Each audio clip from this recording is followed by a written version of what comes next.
जय हिंद दोस्तों, स्वागत है आप सभी का मेरे YouTube चैनल पे। और आज के वीडियो में हम लोग स्टार्ट करने वाले हैं हमारा अगला टॉपिक जो कि है एस्केलमेंथीज। तो चलिए एक एक करके पॉइंट वाइज हम देखते जाते हैं कि ये क्या होते हैं और इनमें क्या क्या कैरेक्टरिस्टिक्स पाए जाते हैं। तो सबसे पहला जो इसमें पॉइंट है वो क्या बोल रहा है कि the body of Aschelminthes is circular in cross section, hence the name round warm. तो इसकी जो बॉडी होती है एस्केलमेंथीज की, ये कैसी होती है? सर्कुलर होती है, क्रॉस सेक्शन में सर्कुलर होती है और इसीलिए इसका जो नाम है ये पड़ा है राउंड वॉर्म। ठीक, तो हम देख लेते हैं कैसा दिखता है। देखिए यहाँ पे मैंने डायग्राम बना रखा है। तो ये मेल है और ये फीमेल है। ठीक, तो ये देखिए इसकी बॉडी जैसा बोल रहा है कि सर्कुलर है क्रॉस सेक्शन में, तो इस तरीके की दिख रही है। फिर अगला पॉइंट क्या बोल रहा है? They may be free living, aquatic and terrestrial, parasitic in plants and animals. ठीक, तो ये कैसे होते हैं? ये फ्री लिविंग होते हैं, एक्वेटिक होते हैं, टेरेस्ट्रियल होते हैं और पैरासाइटिक होते हैं, है ना। इतना ये इनमें जो मेन इसके जो कैरेक्टर हैं ये पाए जाते हैं कि कैसे होंगे, फ्री लिविंग होंगे, एक्वेटिक होंगे, टेरेस्ट्रियल होते हैं और पैरासाइटिक भी होते हैं। और ये दोनों में पाए जाते हैं, प्लांट्स में भी पाए जाते हैं और एनिमल्स में भी पाए जाते हैं। इसके बाद अगला पॉइंट बोल रहा है कि round worms have organ system level of organisation. ठीक है, हम लोगों ने अभी जितने भी फाइलम पढ़े हैं तो उनमें हमने सबके जो बॉडी ऑर्गेनाइजेशन है वो देखे हैं। तो इसका भी हमें ध्यान रखना है कि जो एस्केलमेंथीज होते हैं तो उनमें कैसा बॉडी ऑर्गेनाइजेशन होता है। तो इनमें पाया जाता है organ system level of organisation. ठीक है, फिर नेक्स्ट पॉइंट पे आते हैं। नेक्स्ट पॉइंट क्या बोल रहा है? They are bilaterally symmetrical, triploblastic and pseudocoelomate animals. ठीक, तो ये कैसे होते हैं? बाईलेटरली सिमेट्रिकल होते हैं, ट्रिप्लोब्लास्टिक होते हैं और कैसे होते हैं? स्यूडोसिलोमेट एनिमल्स होते हैं। फिर एलिमेंट्री कैनाल की बात करें तो alimentary canal is complete with a well developed muscular pharynx.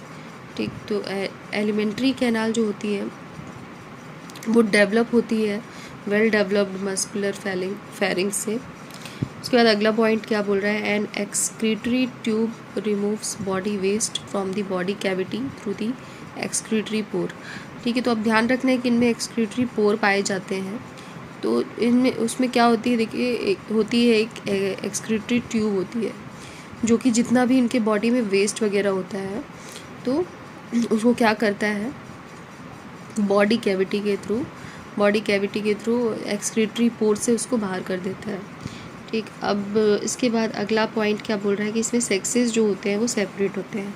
Sexes अगर सेपरेट होंगे तो उसको डायोशियस बोला जाएगा। ध्यान रखना है ये पॉइंट कि अगर सेक्सेस सेपरेट होते हैं तो उसको डायोशियस बोला जाएगा, है ना। तो कह सकते हैं हम लोग कि इसमें मेल और जो फीमेल होते हैं वो डिस्टिंक्ट होते हैं। ठीक, मेल और फीमेल इसमें क्या होते हैं? डिस्टिंक्ट होते हैं।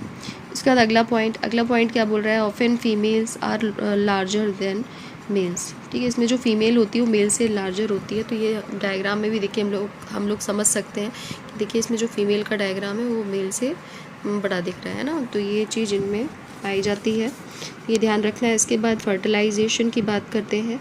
तो फर्टिलाइजेशन इनमें कैसा होता है? इंटरनल होता है।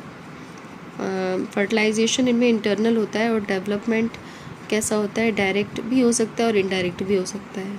ठीक, the young ones resemble the adult, जो इसमें यंग वन होते हैं वो एडल्ट बन जाते हैं। ठीक, इसके बाद हम एग्जांपल देख लेते हैं। एग्जांपल है इसमें एस्केरिस को राउंड वॉर्म बोला जाता है।